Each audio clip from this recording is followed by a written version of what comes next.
Hi friends, എല്ലാവർക്കും നമസ്കാരം. അപ്പോൾ ഇന്ന് വളരെ എളുപ്പത്തിലൊരു ഈവനിങ് സ്നാക്സ് ഉണ്ടാക്കാം. അപ്പോൾ അതിന് വേണ്ടിയിട്ട് ഒരു മസാല ഉണ്ടാക്കണം.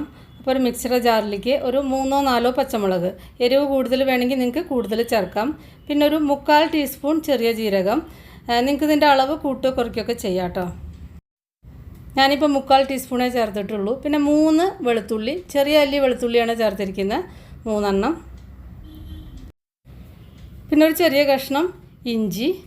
ഇതിൻ്റെ അളവൊന്നും കൂടി പോകരുത്, ഒരു 1/2 ഇഞ്ച് വലുപ്പത്തിൽ മതി ഇഞ്ചി. ഇതൊന്ന് മിക്സിയിൽ നന്നായിട്ടൊന്ന് അടിച്ചെടുക്കണം. ഇനി ഇതിലേക്ക് ഒരു 1/4 കപ്പ് വറുത്ത കപ്പലണ്ടിയാണ് ചേർക്കുന്നത്. വറുത്തതാണ് കേട്ടോ, പച്ച ചേർക്കരുത്. അപ്പോൾ വറുത്തതും കൂടി ചേർത്തിട്ട് വെറുതെ ജസ്റ്റ് ഒന്ന് ക്രഷ് ചെയ്താൽ മാത്രം മതി, വല്ലാതെ അങ്ങനെ പൊടിഞ്ഞു പോകാൻ പാടില്ല. ഇപ്പോൾ കണ്ടില്ലേ, അരച്ചിട്ടില്ല, ക്രഷ് ചെയ്തിട്ടേ ഉള്ളൂ. ഇനിയിപ്പോൾ ഇതാ ഇവിടെ ഒരു വലിയ ബൗൾ എടുത്തിട്ടുണ്ട്.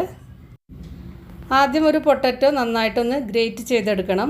ഇത് വേവിക്കാത്ത പൊട്ടറ്റോ ആണ് കേട്ടോ, അത് നന്നായിട്ടൊന്ന് ഗ്രേറ്റ് ചെയ്തെടുക്കുക.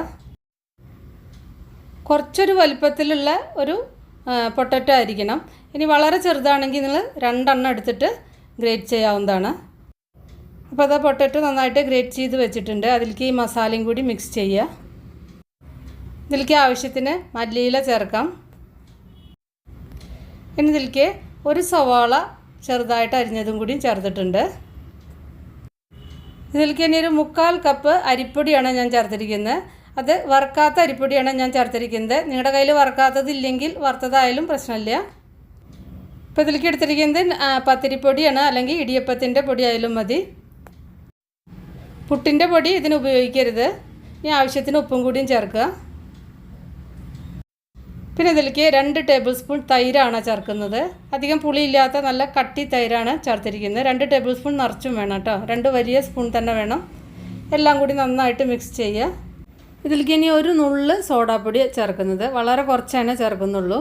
അത് ഉള്ളിലൊന്ന് നല്ല സോഫ്റ്റ് ആവാനും വേണ്ടിയിട്ടാണ് ചേർക്കുന്നത്. അപ്പോൾ നിങ്ങൾക്ക് എന്തെങ്കിലും സോഡാപ്പൊടി ചേർക്കുന്നതുകൊണ്ട് എന്തെങ്കിലും പ്രശ്നം ഉണ്ടെങ്കിൽ സോഡാപ്പൊടി ഒഴിവാക്കിക്കോളൂ, അല്ലാതെ ഉണ്ടാക്കാം. ഇത് ചേർത്ത് കഴിഞ്ഞാൽ കുറച്ചും കൂടി നല്ല ടേസ്റ്റിൽ ഉണ്ടാക്കാമെന്ന് മാത്രമേ ഉള്ളൂ. പിന്നെ നിങ്ങളുടെ കയ്യിൽ കസൂരി മേത്തി ഉണ്ടെങ്കിൽ 1 ടീസ്പൂൺ കസൂരി മേത്തി കയ്യിലൊന്ന് ഞെരടിയിട്ട് ചേർക്കാം. കസൂരി മേത്തി ചേർത്താൽ അതിന് നല്ലൊരു ഫ്ലേവർ കിട്ടും, നല്ല ടേസ്റ്റാണ്. അപ്പോൾ ഞാനിപ്പോൾ കസൂരി മേത്തി ചേർക്കാതെയാണ് ഉണ്ടാക്കുന്നത്, അല്ലാതെ നല്ല ടേസ്റ്റിലെല്ലാം ഉണ്ടാക്കാം. ഉള്ളവരെന്തായാലും ഒന്ന് ചേർത്തിട്ട് ഉണ്ടാക്കി നോക്കൂ കേട്ടോ. ഇതിങ്ങനെ വല്ലാതെ ടൈറ്റും ആവരുത്, വല്ലാതെ ലൂസും ആവരുത്, ആ രീതിയിൽ വേണം ഉണ്ടാക്കിയെടുക്കാൻ. ബേക്കിംഗ് സോഡ ചേർത്ത് കഴിഞ്ഞാൽ പിന്നെ പെട്ടെന്ന് ഉണ്ടാക്കിയെടുക്കണം. ഇപ്പോൾ എണ്ണ ചൂടായി വന്നിട്ടുണ്ട്. ഓരോന്നായിട്ട് ഇതേപോലെ ഇട്ട് കൊടുക്കുക. മീഡിയം ഫ്ലെയിമിലിട്ടിട്ട് നന്നായിട്ടൊന്ന് ഫ്രൈ ചെയ്തെടുക്കണം. അപ്പോൾ അത് മറിച്ചിടുക ഒരു സൈഡായി കഴിഞ്ഞാൽ.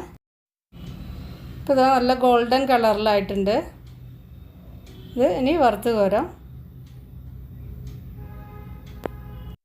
അപ്പോൾ ബാക്കിയെല്ലാം ഇതുപോലെ ഉണ്ടാക്കുക. നല്ല ടേസ്റ്റാണ്, പെട്ടെന്ന് നമുക്ക് ഉണ്ടാക്കിയെടുക്കാൻ പറ്റും. അപ്പോൾ ഉണ്ടാക്കി നോക്കിയിട്ട് നിങ്ങളുടെ ഫീഡ്ബാക്കൊക്കെ അറിയിക്കുക. ഇഷ്ടപ്പെട്ടാൽ ലൈക്ക് ചെയ്യാനും സബ്സ്ക്രൈബ് ചെയ്യാനും ഫോളോ ചെയ്യാനൊന്നും മറക്കണ്ട. അപ്പോൾ ഇനി നമുക്ക് വേറെ ഈസി റെസിപ്പി വീണ്ടും കാണാം. Thank you.